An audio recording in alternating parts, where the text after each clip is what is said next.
Help for the family. How to stop arguing. The challenge.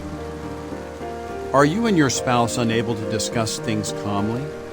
Does it feel as if you are always walking through a minefield in which any step could set off an explosive dispute? If so, be assured that things can improve. But first you need to find out why you and your spouse argue so much. Why it happens. Misunderstandings. A wife named Jillian admits, "Sometimes I say something to my husband and it doesn't come out as I intended. Or I am convinced that I told him something when I really only dreamed that I told him. That's actually happened." Differences. No matter how compatible you and your spouse may seem to be, your views on some matters will differ. Why? Because no two people are exactly alike, a fact that can add either variety or tension to marriage. For many couples, the result is tension. Poor role models. My parents argued a lot and made disrespectful comments to each other, says a wife named Rachel.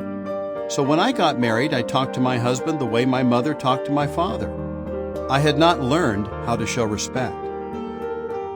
Deeper concerns. Often, a fiery argument is really about something other than the event that ignited it.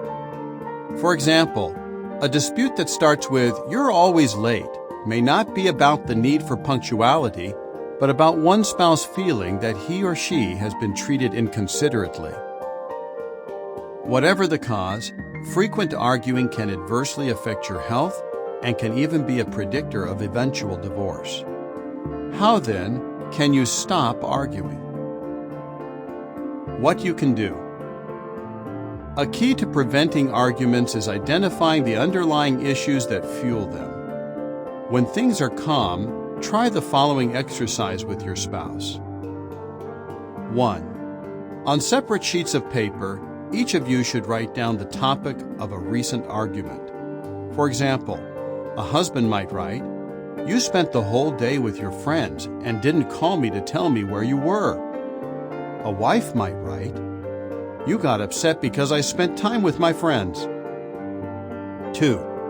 With an open mind, discuss the following. Was the matter really that serious? Could it have been overlooked? In some cases, for the sake of peace, it may suffice to agree to disagree and to cover over the matter with love. Bible principle, Proverbs 17:9. The one covering over transgression is seeking love. If you and your spouse conclude that the matter was trivial, apologize to each other and consider it settled. Bible principle, Colossians 3:13 and 14.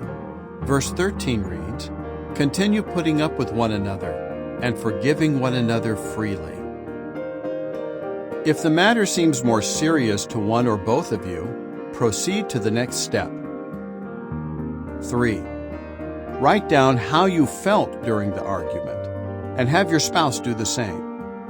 For example, a husband might write, "I felt that you preferred the company of your friends over my company." A wife might write, "I felt that you were treating me as if I were a child who had to check in with her father." 4. Swap papers with your spouse and read each other's comments. What was your spouse's deeper concern during the argument? Discuss what each of you could have done differently to address the underlying issues without arguing. Bible principle, Proverbs 29:11. All his spirit is what a stupid one lets out, but he that is wise keeps it calm to the last. 5. Discuss what you learned from this exercise. How can you use what you learned to solve or prevent a future argument? If you have argued, dig deeper. What did each of you really need from the other during the dispute? Get to the underlying issues. Replay the event. Instead of arguing, what could each of you have done differently to address those underlying issues? End of article.